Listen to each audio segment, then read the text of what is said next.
আপনি যদি কক্সবাজার গিয়ে সমুদ্রের নিচের ফিল পেতে চান তাহলে কিন্তু আপনাকে অবশ্যই যেতে হবে রেডিয়েন্ট ফিশ ওয়ার্ল্ডে। আর রেডিয়েন্ট ফিশ ওয়ার্ল্ডে গিয়ে এই জায়গাটাতে যদি আপনি আসেন তাহলে আপনার মনে হবে আপনি সমুদ্রের নিচেই আছেন। কারণ এই জায়গাটা এমনভাবেই তৈরি করা যে আপনার মনে হবে সবসময় যে আপনি সমুদ্রের নিচে আছেন আর সবকিছুর সংস্পর্শে আছেন। রেডিয়েন্ট ফিশ ওয়ার্ল্ডে গিয়ে আমরা কি কি দেখেছি, কোথায় কোথায় ঘুরেছি, কত টাকা টিকিট নিয়েছে, সবকিছু নিয়ে থাকতেছে আজকের ভিডিও। এই যে দেখতেই পাচ্ছেন আমরা কিন্তু রেডিয়েন্ট ফিশ ওয়ার্ল্ডে চলে এসেছি। আমাদের জন প্রতি টিকিট নিয়েছিল 300 টাকা করে। তো ভিতরে কিন্তু আরও অ্যাক্টিভিটি আছে, সেগুলো আমি ভিডিও শেষে আস্তে আস্তে বলতে থাকবো। আপনারা যদি ভিডিওটা শেষ পর্যন্ত দেখেন তাহলেই বুঝতে পারবেন। তো আমরা প্রবেশ গেট থেকে টিকিট দেখিয়ে প্রবেশ করে ফেললাম। প্রথমেই কিন্তু এই যে মাছগুলো দেখতে পাচ্ছেন এরকমই ছিল।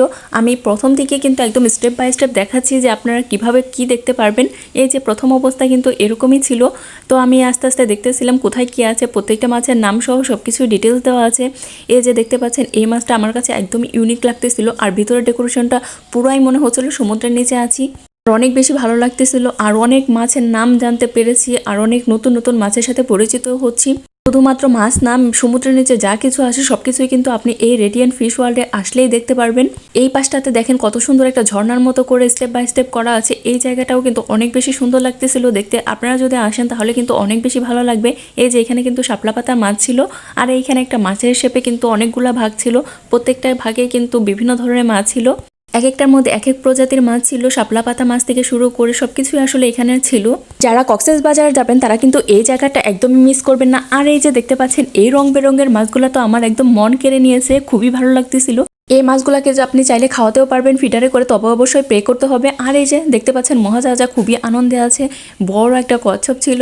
এই কচ্ছপটা দেখে আমার একদম রাজকীয় হাল মনে হচ্ছিল, একদম নড়াচড়া করতেছিল না। আবার আমাদের দেখে মাথাটা নিচের দিকে দিয়ে ফেললো। আর এই যে এই পাশে একটা এত সুন্দর একটা মাছ দেখতে পেয়েছিলাম। এই মাছটা আমি জীবনে প্রথম দেখলাম, আর এত বেশি সুন্দর ছিল, আমার কাছে খুবই কিউট লেগেছে।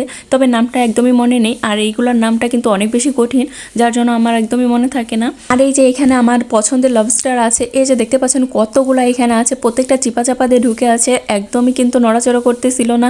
আমি তো প্রথম ভাবছি যে কয়টা আছে, এই যে পরে দেখতে দেখতে দেখলাম অনেকগুলো আছে, একদম ভেতরে ঢুকে ঢুকে আছে। তোরা তাদের কত সুন্দর একটা পরিবেশ যে করে দিয়েছে, মনে হবে তারা একদমই বুঝতে পারবে না যে আমি এখানে বন্দি অবস্থায় আছি। তারা ভাববে যে আমি সমুদ্রের মধ্যে আছি। এত সুন্দর করে ডেকোরেশন করা এটার ভেতরে।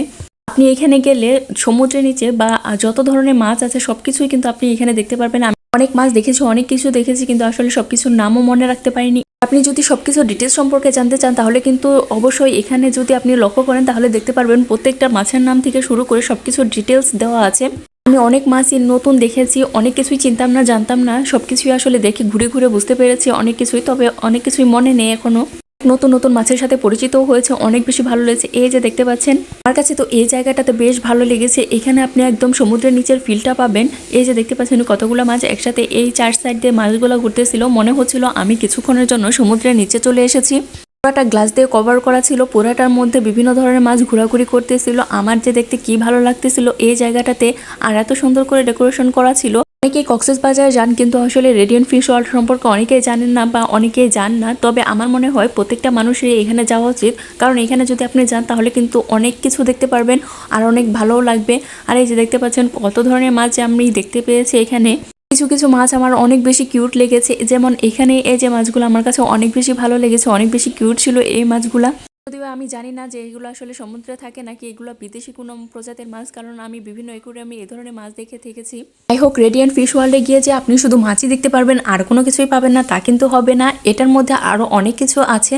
তৃতীয় তলা পর্যন্ত আপনি এই মাছের সবকিছু দেখতে পারবেন। তৃতীয় তলায় গিয়ে কিন্তু আপনি ফিশ থেরাপি বা ফিশ মাসাজ যেটা আছে ওইটাও কিন্তু নিতে পারবেন। আর আপনাকে অবশ্যই পে করতে হবে তার জন্য। শুধুমাত্র এটাই না, এর বাইরেও কিন্তু আছে 3D মুভি, 9D মুভি। আমরা কিন্তু 9D মুভিটাও দেখেছি। এটা কিন্তু পার পারসন 100 টাকা করে আপনাকে পে করতে হবে। বড় একটা শপও আছে, ওইখানে কিন্তু আপনি কেনাকাটা করতে পারবেন। আর বাচ্চাদের জন্য প্লে জোন আছে, আর বড়দের জন্য মাসাজের ব্যবস্থা আছে, ওইটাও কিন্তু পার পারসন 100 টাকা করে। যাই হোক, কথা বলতে বলতে দেখেন আমার পছন্দের মাছ চলে এসেছে। এটা কিন্তু পাঙ্গাস মাছ। আমি দেখে খুবই অবাক হয়েছিলাম, এই মাছের মধ্যে একদম শ্যাওলা পড়ে গেছে। কত বছরের পুরনো মাছ যে ছিল, আর এটা এত পরিমাণ বড় ছিল।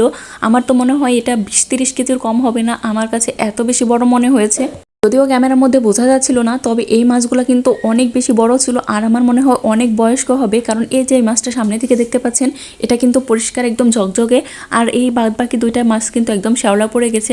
শুধু চিন্তা করতেছিলাম যে এগুলোর বয়স কেমন হবে আর কত ওজন হবে, এটা যদি আমি জানতে পারতাম তাহলেই আমার মনে শান্তি মিলতো। আর এই পাশটাতে এসে দেখলাম আরেক প্রজাতির মাছ, সবগুলাই আসলে নতুন। কয়েকটা মাছ ছাড়া সবগুলাই আমার কাছে অপরিচিত ছিল, সবগুলার আসলে নাম তখন দেখলেও এখন আসলে বলতে নিয়ে মনে নেই। কিছু মিলিয়ে 300 টাকা আমার উসুল হয়ে গিয়েছে, যদিও এক্সট্রা 90 মুভি দেখার জন্য, মাসাজ নেওয়ার জন্য 100 টাকা করে পে করতে হয়েছে। তারপর আমার কাছে বেশ ভালোই লেগেছে, নতুন জায়গায় নতুন একটা এক্সপ্লোর করলাম। আপনারা যারা যাবেন কক্সবাজার বেড়ানোর জন্য, শুধু সমুদ্রের পাড়ে সময় না কাটিয়ে আপনার রেডিয়েন্ট ফিশ ওয়ার্ল্ডেও কিন্তু আসতে পারেন। তবে এটা যদি আপনি রাতের বেলা আসেন তাহলে কিন্তু আপনাদের কাছে আরও বেশি ভালো লাগবে।